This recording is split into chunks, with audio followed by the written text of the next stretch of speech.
Kalau satu juan itu awalnya singkatan dari menu, serabi, putu, dan jejamuan. Tapi seiring berjalannya waktu, mendapat inspirasi satu juan itu ternyata mengandung makna setiap teguk wujud perayaan. Jadi kalau melihat pelanggan minum itu kayak merayakan apapun itu. Kalau sedih ya mendalami.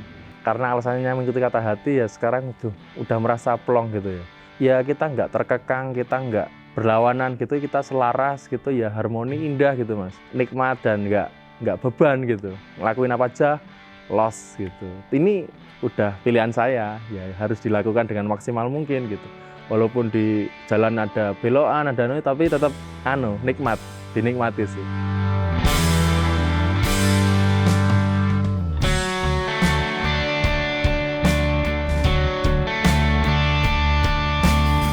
Perkenalkan, nama saya Arifin Rosadi, saya dari Sukoharjo, saya laki-laki usia 28 tahun, saya dari Satu Juan.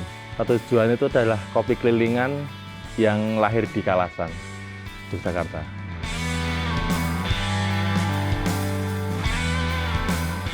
Kalau Jeng Satu Juan itu berdiri tahun ini, tahun 2024, tepatnya bulan Juni ya, dan sampai sekarang belum opening. Ya semoga akhir Juni atau awal Juli ini akan grand opening biar segera bertumbuh dan bersinergi di Berantika Kopi Nusantara ini.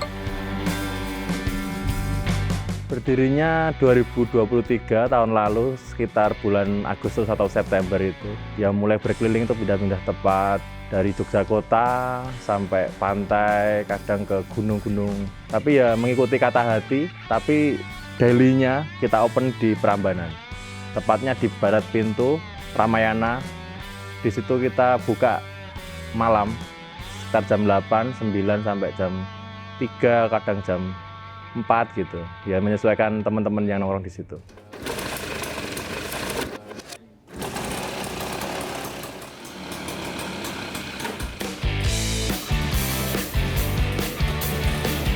Hari pertama jalan kita di Alun Kidul waktu itu.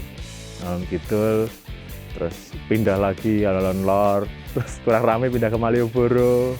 Ya alhamdulillah situ agak lumayan lama, terus pindah ke Dong Tengen, terus akhirnya menetap di Prambanan. Kalau Satu Juan itu awalnya singkatan dari menu, serabi, putu, dan jejamuan. Tapi seiring berjalannya waktu, mendapat inspirasi Satu Juan itu ternyata mengandung makna setiap teguk wujud perayaan. Jadi kalau melihat pelanggan minum itu kayak merayakan apapun itu. Kalau sedih ya mendalami, kalau seneng ya dia mendalami gitu juga.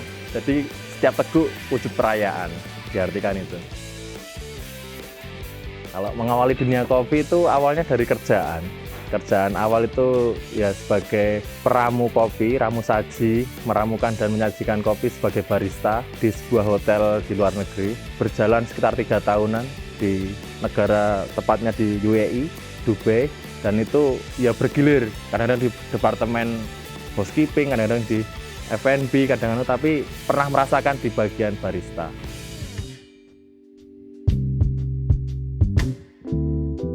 Untuk basic salary di sana itu ya lumayan sih.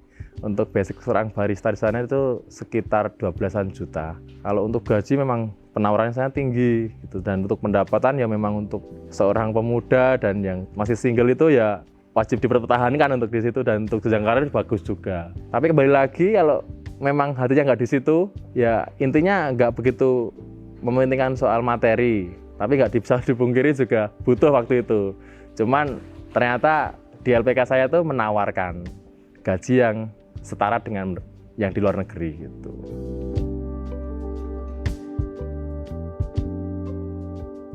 Ya awalnya pulang itu bukan alasan untuk buka kedai ataupun apa.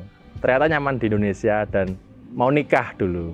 Tetap ngejalanin hobi dulu, bengkel gitu mas. Ternyata sehabis nikah kita harus kerja gitu. Niatnya mau ke hotel, karena ditawarin hotel untuk kerja di hotel dan butuh sertifikat. Ternyata sertifikatku saya itu masih tersimpan di LPK saya yang lama. Saya meminta izin untuk mengambil sertifikat, ternyata tawaran dari LPK nggak ngasih sertifikatnya, malah ditawarin untuk bergabung untuk menjadi tim di situ, untuk mengajar kelas barista. Kita buka kelas baru namanya Pacific Coffee Academy di situ. bentuk SDM yang layak untuk dikirim ke luar negeri. Di situ mengajar, ya intinya diploma 1. Seiring berjalannya waktu, hati saya nggak di situ gitu. Malah hati saya tuh di produksi. Terus di subbisnisnya Pacific Marine School tuh ada yang produksi kopi. Jadi saya ditempatkan di situ untuk roasting, terus ya di bar ya gitu. Intinya hati saya tetap di produksi ternyata.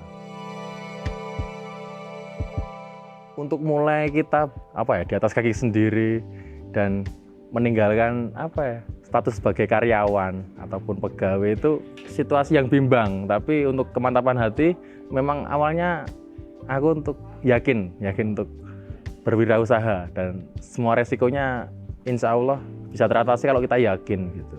Ya awalnya kalau dilihat cuma jualan kopi keliling gitu, tapi ternyata di balik itu semua kita mendapatkan relasi, terus kesempatan bertemu orang banyak.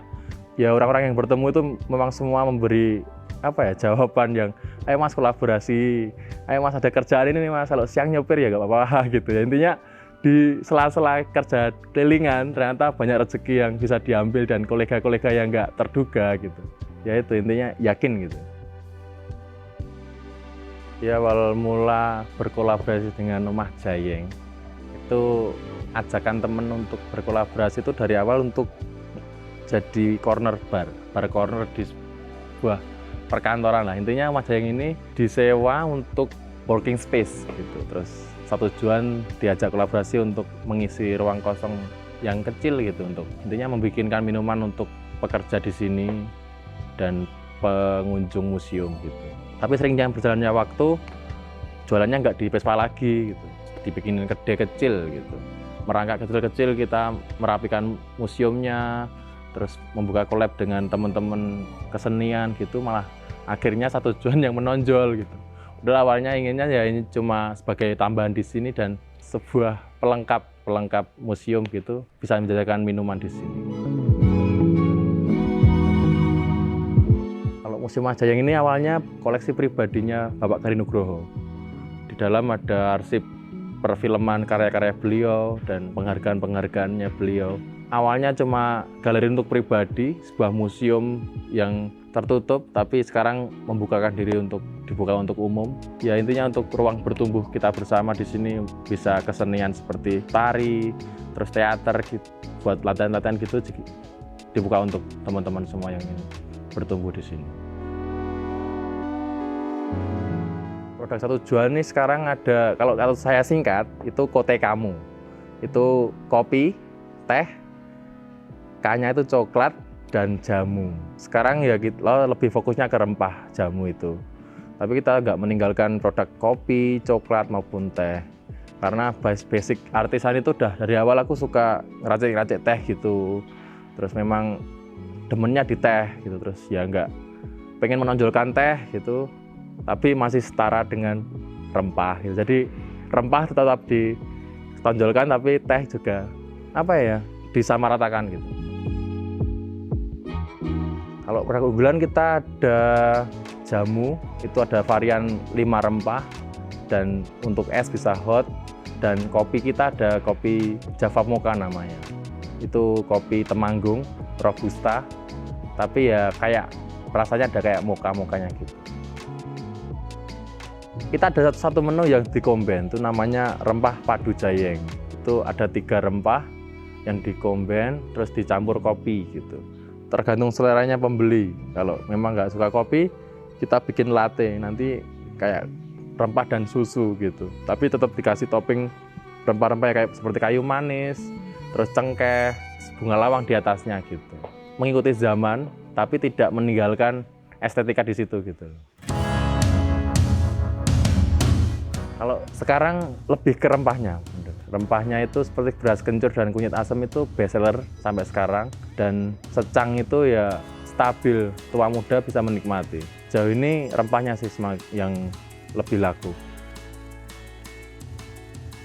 Testimoni teman-teman itu kebanyakan positif ya, karena notabene rempah itu kan pahit, dan memang tujuan kita untuk ya mengangkat rempah dan menjadikan lifestyle anak muda zaman sekarang minum rempah sih. Oh ternyata rasanya kayak gini, oh enak. Tak tampilkan dengan servisan yang beda walaupun di jalanan, walaupun di tapi tetap dengan modernitas dan menarik untuk anak muda, dan kita terus berkreativitas untuk menonjolkan produk. Intinya kreativitas itu tetap main tapi nggak kalah, produknya itu tetap produk tradisional. Nah, kita satu tujuan itu membuat kemasan saset maupun pouch itu bisa dipesan sesuai request desain. Kita juga bisa mengisi dengan bin pilihan, itu ada kopinya, ada dry bag, dan untuk jamu kita bisa bikin saset, dan dusnya itu bisa didesain sesuai seleranya pemesan. Jadi kita bisa bikin hampers, lebaran gitu juga bisa. Merangkak dari hal-hal yang kecil dulu, semoga bisa berkembang ke depannya dan menggandeng komunitas maupun masyarakat yang ingin membantu. Kalau bisa kolaborasi lagi, kita tidak memungkiri untuk buka di lain tempat, tapi tetap kelilingan gitu. Kelilingan, tapi kita punya tempat untuk dituju mungkin wisatawan maupun orang-orang yang dari luar kota gitu. Oh ya, bukanya yang setiap hari di sana. Tapi kalau untuk yang kelilingan, tetap kelilingan. Ya kalau kelilingan itu gimana ya? Kayak setiap hari itu menemukan orang baru, walaupun di sini ya semua orang baru, tapi intinya di jalanan itu nggak membeda-bedakan. Dan kalau orang mau mampir itu kalau ya memang dia niatnya untuk mampir gitu, nggak untuk mau ke sana, tapi pas lihat terus mampir gitu. Jadi kayak ada emosi tersendiri gitu loh Mas. Setiap orang baru terus Mas kok kayak gini gitu. Tapi itu sebagai sarana untuk membuka perbincangan dan jiwanya di situ. Ya. Untuk sekarang ya karena alasannya mengikuti kata hati, ya sekarang udah merasa plong gitu ya.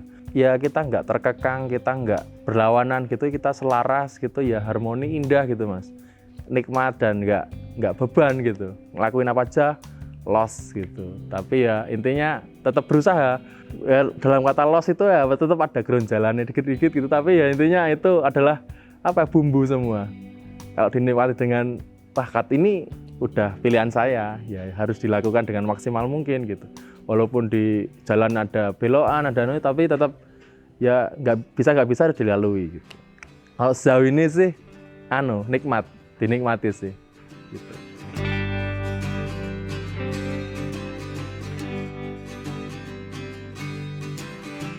Kalau harapan kami, satu tujuan, ini bukan sebuah akhir ya, ini sebuah awalan. Semoga semakin mengembang dan tidak hanya satu tujuan. Untuk harapannya untuk pribadi saya ya intinya satu tujuan itu bukan hanya bisnis untuk mencari cuan, intinya untuk menambah relasi dan mungkin edukasi juga bisa, mungkin untuk kalau untuk kemajuan keluarga kami ya mungkin harapannya itu. Tapi di luar itu tidak memungkiri untuk tumbuh bersama. Di sini kita saling belajar dan saling menguntungkan gitu intinya. Kalau bermetamorfosa itu kan dari awalnya tuh buruk terus menjadi baik gitu. Awalnya rayap mungkin ya. Rayap yang awalnya suka dengan kegelapan, suka dengan yang ini di bawah dan nggak terlihat gitu. Lama-lama dia tumbuh sayap untuk mencari cahaya. Untuk mencari cahaya yang awalnya dia tuh menakutkan, menyeramkan gitu. Tahu-tahu dia tahu cahaya dan indah ternyata dilihat gitu. Semua itu bakal terbang pada waktunya dan indah pada waktunya, tapi nggak tahu waktunya itu kapan. Yang penting berusaha berdiam diri itu nggak jelek kok Mas.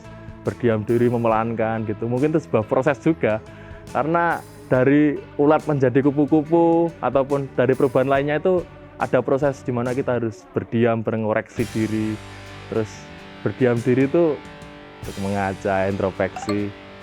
Harus gini, dan memang nggak salah. Bersama bermetamorfosa.